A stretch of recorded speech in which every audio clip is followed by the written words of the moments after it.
People keep asking if I'm back, and I haven't really had an answer, but yeah, I'm thinking I'm back. Here's your look at the new Diamond Select. This is the John Wick Gallery statue.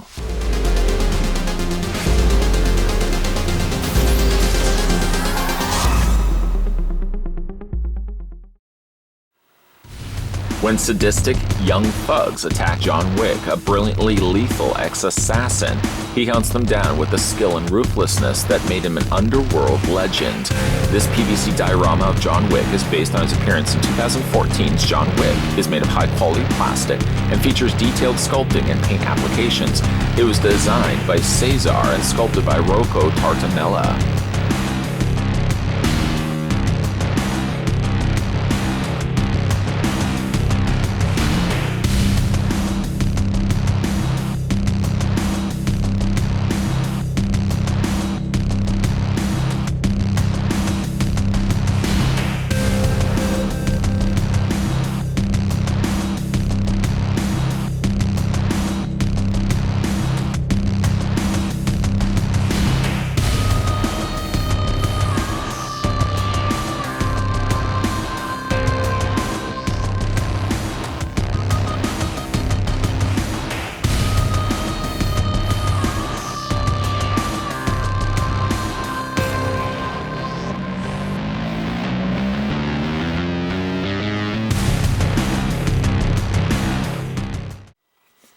We're going to go ahead and start this review. First thing we're going to do is measure off this statue. It's going to be considerably big. John Wick, granted, isn't as large as the backdrop is, so obviously if you're going to be putting this on a shelf, you want to know how big the total statue stands. And maybe we'll do some individual dimensions for just John Wick. So basically right to the very top of the wall facing there, you're looking at the statue standing rather impressively 13.1 inches in height. And that in centimeters works out to be 33.2 centimeters tall. Now let's go ahead and just do John Wick. Now, to be fair, you're not going to be able to remove John from the base, but just in case you were wondering how tall he is, I'm going to take the tape measure right to the very top of him, stopping it right there. And to no surprise, it's a little bit shorter than the backdrop here. The figure of John Wick, standing on his base, 9.1 inches in height. And that in centimeters works out to be 23.2 centimeters tall. As I said, when you do get the statue of the box, he obviously, John Wick that is obviously attached to the bottom base. You can't remove the figure, and when you are picking it up, you want to be extremely careful too. It looks like he's only attached by this one section right here, where his foot is attached to the green bottom base of the flooring here. So when you are picking him up, yeah, you want to make sure you're grabbing the bottom section here. If you pick him up this way, you're going to yank him out just from that one little bit of glue that's attaching the figure in place. In fact, underneath, looking at it, it looks more so like it's a peg, but they probably have added just a little bit of glue in there as well. The base itself is actually quite impressive. I'm surprised with how big the base actually is. When it's all said and done, I mean, if you look at the size and the footprint that this is going to be taking up, it's a considerable display option for a pretty cool looking John Wick. One thing I really like is the fact that they've got him where he's coming through a doorway here. And if you spin it around, it's actually finished on both sides. A nice feat that Diamond Select actually incorporated by finishing the back of it so it looks just as finished as it does from the front. Even on the back, there's texturing that's done to the wall here. And while it's not necessarily been painted, at the very least, it's finished. They've even put a doorknob right there on the other side of the door. One neat effect is that you can actually look through the door.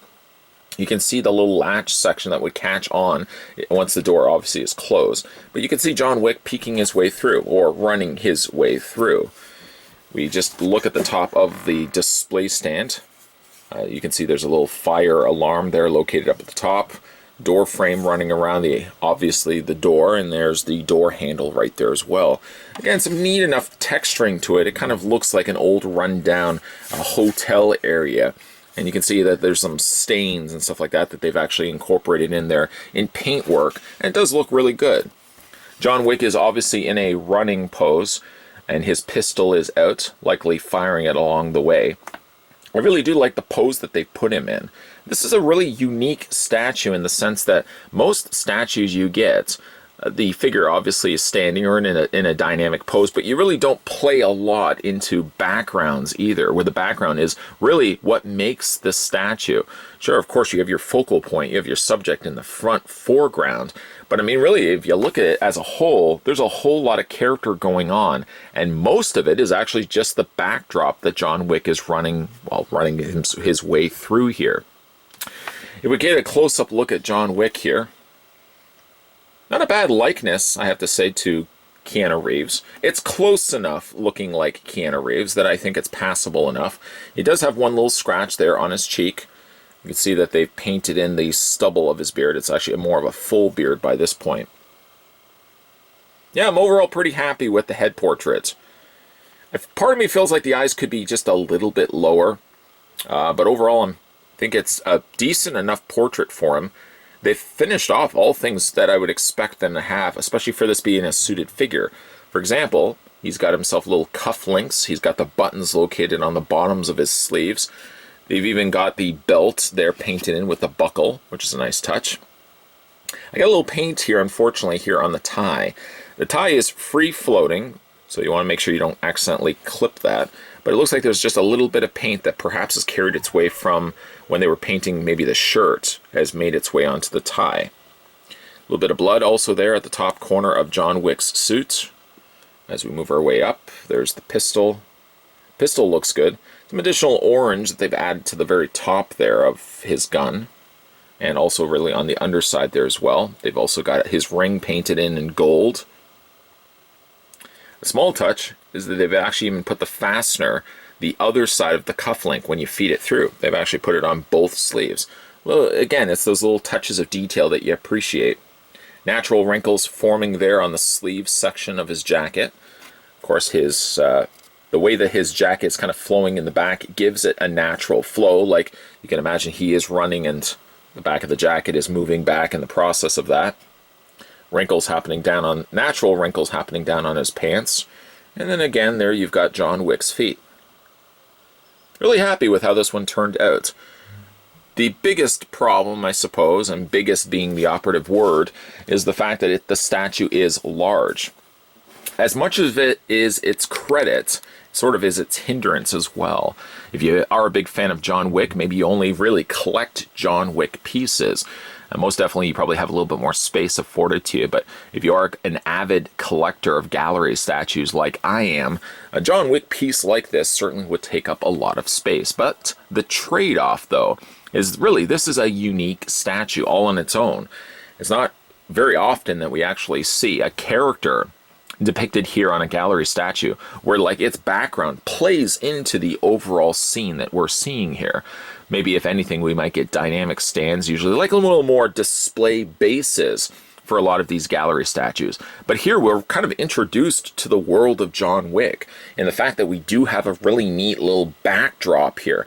It does take up a little bit more space, yes, certainly it does.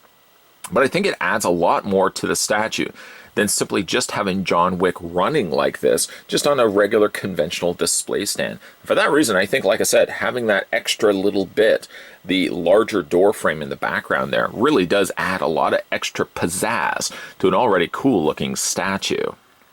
For this John Wick gallery statue release, Diamond Select really was thinking outside the box when they came up with this elaborate door frame backdrop. It's not something that I've normally seen with a gallery statue.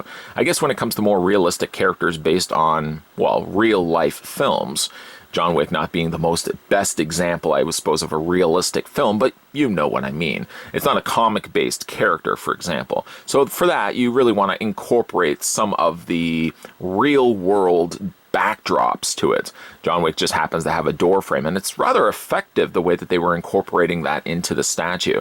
John Wick could have been just as effective. The sculpt is decent enough that it could have just had a really dynamic display base. But I think by adding a door frame to it really adds some extra story to what we're looking at here. I want to know why John Wick is running through this door, and by finishing it off on both sides really allows you, the collector, to kind of be brought into John Wick's world. You even can watch John Wick from the other side of the door because Diamond Select finished the other side as well. A nice touch that they added for detailing. John Wick's appearance, his likeness, is close enough. I'm happy with how they did this, the head sculpt. I think, like I said, it's close enough to John Wick that I'm not disappointed at all by the sculpt. The pose is really fun.